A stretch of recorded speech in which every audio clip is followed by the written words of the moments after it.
Hello বন্ধুরা, তোমরা সবাই কেমন আছো? আমি কাবেরীস কর্নার থেকে বলছি। তোমাদের সবাইকে স্বাগত জানিয়ে আজকের আরেকটা নতুন রেসিপি নিয়ে আসছি তোমাদের সামনে। তো তোমরা পুরো ভিডিওটা দেখো, স্কিপ না করে। আজকে আমি রান্না করব পাবদা মাছের ঝোল।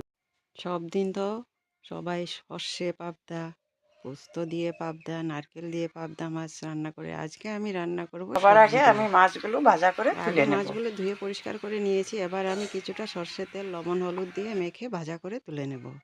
আর এখানে সর্ষের তেলটা দিলে কি হয়, পাবদা মাছগুলো আর ফুটবে না। আর না তো কড়াইতে দিলে, গরম কড়াইতে দেওয়ার পর না অনেক ফুটে। সর্ষের তেলটা দিয়ে মাখা করে ভাজা করলে আর ফুটবে না। একে একে আমি সবকটা মাছ আছে এখানে অনেকগুলা, সবগুলা ভাজা করে তুলে নেব।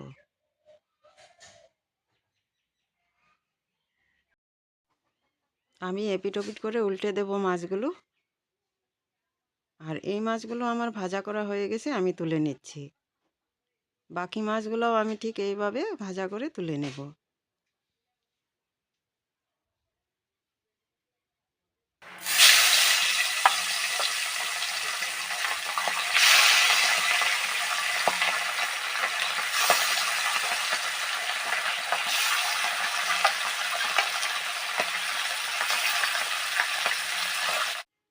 তো আমার সবগুলা মাছ ভাজা করা হয়ে গেছে। আর এবার আমি কেটে রাখা সবজিগুলো, বেগুন আর সিম, কিছুক্ষণ ভাজা করে তুলে নেব। আর এখানে দেব আমি ছোট গুটি আলু। আলুটা পরে ভাজা করে, এক্সট্রাতে ভাজা করে তুলে নেব, পরে মিক্স করে নেব। একসঙ্গে দিলে আলুটা সেদ্ধ হবে না, বেগুনগুলো গলে যাবে। আর বেশি ভাজা করব না, হালকা ভাজা করে আগে তুলে নেব। সিমের একটা কাঁচা গন্ধ থাকে, ওই গন্ধটা চলে গেলে আমি তুলে নেব। তো দেখো ভাজা হয়ে গেছে সবজিগুলো, আমি এবার তুলে নিচ্ছি। আর ঠিক এইভাবে ছোট আলুগুলোও আমি ভাজা করে তুলে নেব। আর ছোটো আলু সিদ্ধ হতে অনেক টাইম লাগে, তাই আমি এক্সট্রাভাবে ভাজা করব। পরে একসঙ্গে এবার আমি কড়াইতে আরও কিছুটা তেল দিয়ে দেব পেঁয়াজ কুচি। ফোড়নে দেব পেঁয়াজ কুচি।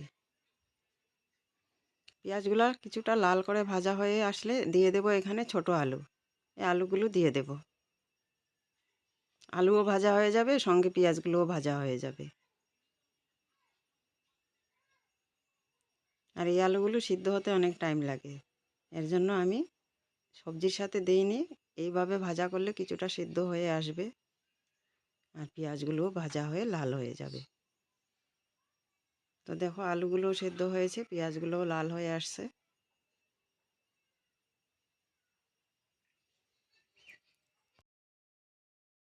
এবার আমি দিয়ে দেব এখানে ছেঁড়া কাঁচা লঙ্কা। তারপর দিয়ে দেব একটা টমেটো কেটে রেখেছিলাম, দিয়ে দেব। দিয়ে আরও কিছুক্ষণ এইভাবে নাড়াচাড়া দিয়ে দেব আমি ভাজা করে রাখা বেগুন আর সিম। আর বেগুন আর সিম সবজিগুলো দেওয়ার সময় আমি ভিডিওটা অন করতে ভুলে গেছি বন্ধুরা। সব সবজিগুলো এবার আমি সুন্দর করে মিশিয়ে নেব। আর আগের থেকে ভাজা করা সব সবজিগুলো বেশি টাইম কষাতে লাগে না। এবার আমি দিয়ে দেব ঝোলের জন্য জল। আন্দাজ মতো জল দেব, এতটা বেশি দেব না। আর এই মাছের সাথে বেশি একটা ঝোল ভালো লাগবে না খেতে, তাই আমি একদম আন্দাজ মতো জল দিয়েছি ঝোলের জন্য। আর সবজিগুলো আর ঝোল একসঙ্গে ফুটে উঠলে এরপর আমি মাছগুলো দিয়ে দেব। ঝোলটা ফুটে উঠলে আর সবজিগুলো ভালো করে সেদ্ধ হয়ে গেলে আমি দিয়ে দেব ভাজা করে রাখা পাবদা মাছগুলো। এবার আমি ঢাকা দিয়ে রাখবো। তো দেখো বন্ধুরা, ঝোলটা ফুটে উঠছে, আলু, বেগুন, সিম সব খুব সুন্দর সেদ্ধ হয়ে গেছে। এবার আমি দিয়ে দেব মাছগুলো, ভাজা করে রাখা মাছ দিয়ে দেবো।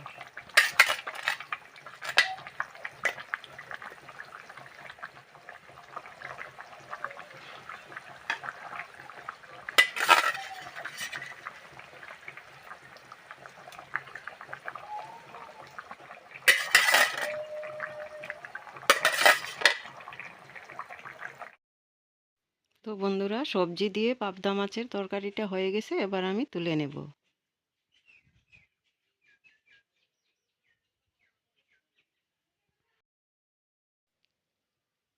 সবজি দিয়ে পাবদা মাছের তরকারি কেমন হয়েছে তোমরা কমেন্ট করে বলবে বন্ধুরা। আর এইভাবে রান্না করলে বাচ্চা বড় সবাই পছন্দ করে চেটেপুটে খাবে। আর এই মাছে তো একদম কাঁটাটাও কম, বাচ্চারাও খেতে পারবে। আর আমি এখানে ঝাল মশলাটা একদম কম দিয়েছি, খেতে কিন্তু খুব সুন্দর হয়েছিল। আর আর যদি এই আমার পাবদা মাছের ভিডিওগুলো তোমাদের ভালো লাগে ঝোলটা লাইক কেমন কমেন্ট করে হয়েছে শেয়ার তোমরা করে দেবে কমেন্ট করে বন্ধুরা। বলবে। আর যদি নতুন কোনো বন্ধু তো হয়ে আজকের আসো, জন্য আমার ভিডিওটা ভিডিওটা এখানেই দেখতে শেষ আসো, করলাম বন্ধুরা। তাহলে আমার চ্যানেলটা সাবস্ক্রাইব সবাই করে ভালো থাকবে, কমিউনিটিতে সুস্থ একটা থাকবে, হাই সাবধানে দিয়ে থাকবে, দেবে। সবাইকে অনেক আর অনেক আমি ভালোবাসা। তোমাদের ব্যাক করে দেব।